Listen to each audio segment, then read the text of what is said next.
All right, this is my analysis on the stock market. Short term, we're going to look at the SPY 1 to 3 week view. Now, what we've been looking for is a rebound to come in January.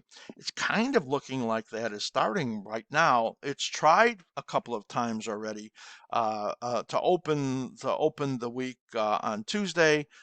And then another time during the middle of the week and here on Friday, and the rallies have not been able to hold up.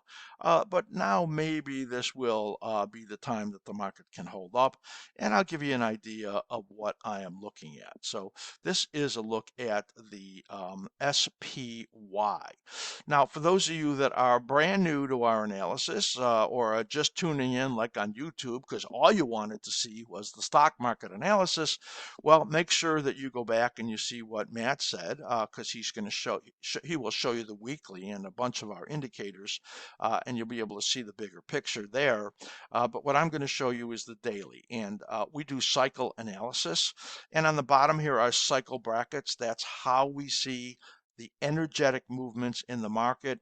In this case, there is a dominant cycle that is right in here, and it shows you the harmonics is 27 days on the dominant and 9 days on a minor that shows up. In the minor thirds, you can see a minor third, a minor third, a minor third right over here to make up 3 pieces there. When you get into the area of the nesting of cycles, that's when the biggest declines come. You can see that here and here. And when only a small one comes, and it comes very late, it tells you the market is bullish. When it peaks very early and breaks the significant low, it tells you the market is bearish. Plus, we have in here our slim ribbon, which when it's configured positively, all 3 of the averages moving up, it's a positive condition. And when it's configured negatively, it's a negative condition. And right now, it's still configured negatively here. And you could see that reflected right there in the slim ribbon PO. When the resumption signals come right over here, it's telling you that it's likely momentum will click to the back to the upside or click back to the downside, as you see right over here. So right now, momentum is still negative, and the slim ribbon is still negative. So this says that work needs to be done. Matt showed you that when he shared with you the conditions of the market when he looked in the SIR snapshot. So if you didn't see that, go back and look at that section in this show. I think it's really important analysis. So where are we right now? Let's just get a little closer look right here. And we are in a period that should be bringing a rally. We are in what would be considered a rising phase. So when the dominant turns up and you get the low in between the 2 low, this shows you the range of where the low should be, then that generally tells you that it's going to accelerate on the upside. You see what happened right over here at that time, it accelerated on the upside. You see what happened here, it accelerated on the upside. It's having trouble getting traction right in here, and it's giving you this rectangle shape that you see right there. It could go, the highest probability is that it will break out above here and then move up into these resistance areas, as you can see our projections. There is a possibility that it will just stay in this range right over here, break underneath these levels here, and then head lower. This would be a surprise to me based on what I see in the sum of the evidence analysis and the other the indicators that we see in the charts in the longer term. I would expect this would be able to move up here. These resistance numbers are 388.50 in the SPY, 392.80, 397. So we had talked about 397 as the likely upside move and thought that this area here around 403 was a low probability. We still think that. Probably this upside move gets up here to that 393, 397 area and then rolls back over and then tries to move up again. Now, our projections for the trough in implied volatilities are out towards the 3rd to 4th week of January. That's why we're projecting this as we are and then moving back down. This decline right over here could hold above these lows if it comes this way or break below them. If it broke below them, we know that the decline we're looking into February and March had begun. If it holds above, then it would be the decline following this next rally that would be moving into that period of risk in February and March.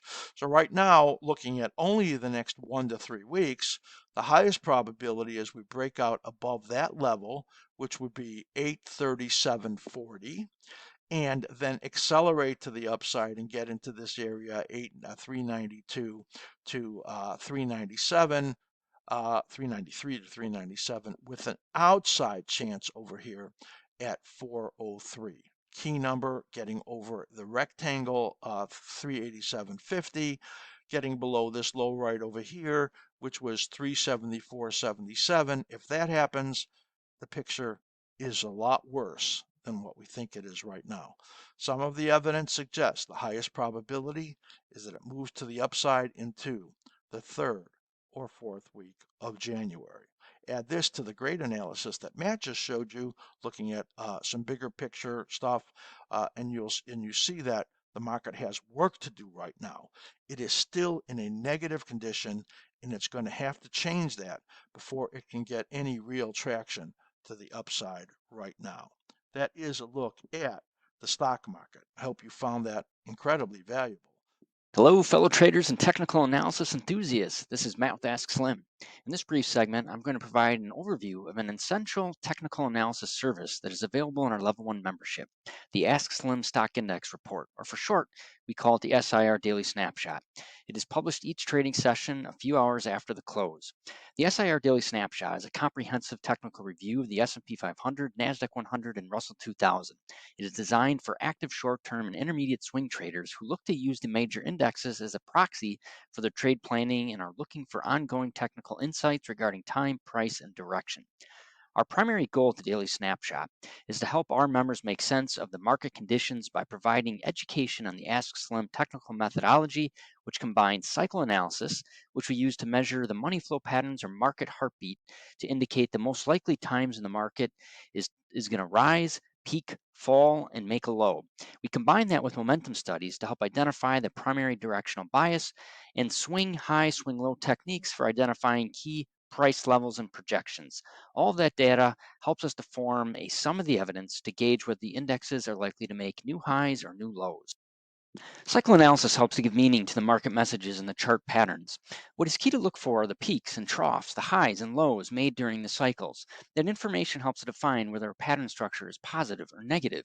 If we can define the trend, then we are likely to have the odds in our favor when projecting whether a pattern has a negative downside bias where there is likely to be lower lows or failed rally attempts, or a positive upside bias where there's likely to be higher highs or strong rally attempts off key supports. So what are the weekly chart conditions for the S&P 500? Well, if we look at this chart, the SPX has experienced several cycle breakdowns and printed a series of lower highs and lower lows.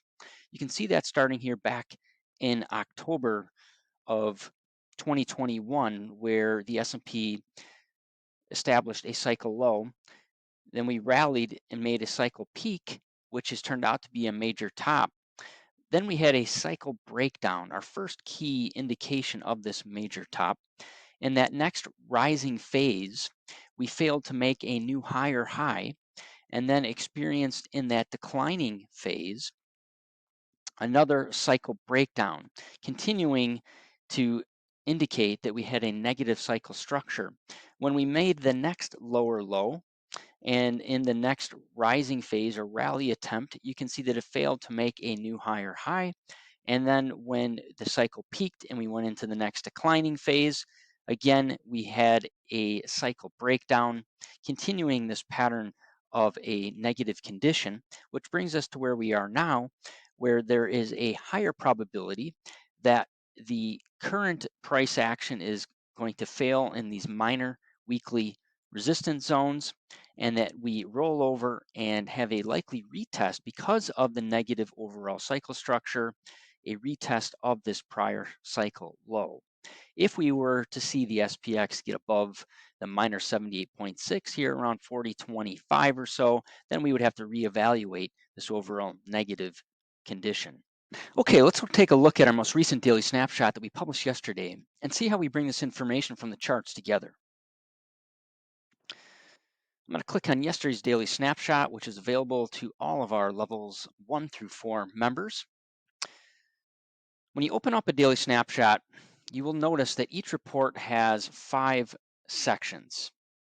The first section, which we call our technical summaries, extrapolate the current technical conditions reflecting in the charts, which includes directional bias, each aspect of our daily and weekly cycle analysis, key upside and downside price levels, and where the analysis would likely need to be reevaluated, and if there's any special market sentiment notes to pass along, as we did in this report, where on 12/28/22, the total put call ratio spiked to the highest level in more than 20 years.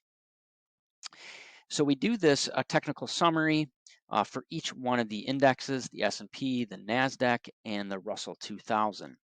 The next section of the daily snapshot are the AskSlim charts. So with the AskSlim charts, you're going to have access to our work that we do on the 2-hour chart, the daily chart, as well as the weekly chart. And this information in terms of the multiple time frame chart analysis, the actual charts that we work on, we take screenshots of and we upload into the daily snapshot on a daily basis. And those are available for, again, the S&P 500, the NASDAQ, and the Russell 2000. In the next section, we apply our analysis for assisting with thinking through the trade planning process for determining upside and downside price projections at multiple time frames, including short-term, intermediate, and longer term. So as you can see here, here's an example of short-term upside price projections and downside price projections, as well as the technical evidence that is relevant to that specific time frame. And we do a review of those price projections on a daily basis and make updates as necessary. And that is done for, again, the S&P, the NASDAQ, and the Russell. Okay, the final 2 sections here include the technical evidence comparison section, where at a glance you're able to see the overall momentum and trend conditions for the S&P 500, NASDAQ, and Russell. So at a glance, you're able to see how those conditions are comparing across the various time frames and relative to each one of the indexes. This is the 2-hour area chart here for short-term traders. You can see here where the S&P 500, where we close today negative, the NASDAQ negative, and the Russell, relatively speaking, is in a little better shape from a momentum perspective, closing in a neutral condition at this time. All of this information, again, is prepared and uploaded into the daily snapshot on a daily basis. The final section in the report is the cycle analysis table. Cycle analysis includes, in the table here, we have our daily cycle structure, whether it's positive or negative, our daily cycle phase, the idealized timing, so whether we are in a rising phase, a peaking phase, a declining phase, or in that bottoming process period of risk timing. And then also the projected date and range for the next daily dominant cycle low, as well as the projected date and range for the weekly cycle low, the weekly cycle phasing, as well as the weekly cycle structure. Okay, finally, I wanted to mention that you can connect with us regarding the daily snapshot in our Discord server, which is exclusive to our premium AskSlim members. And you can ask questions regarding the daily snapshot in here. So we want to make sure that we always provide the highest level of support for our members.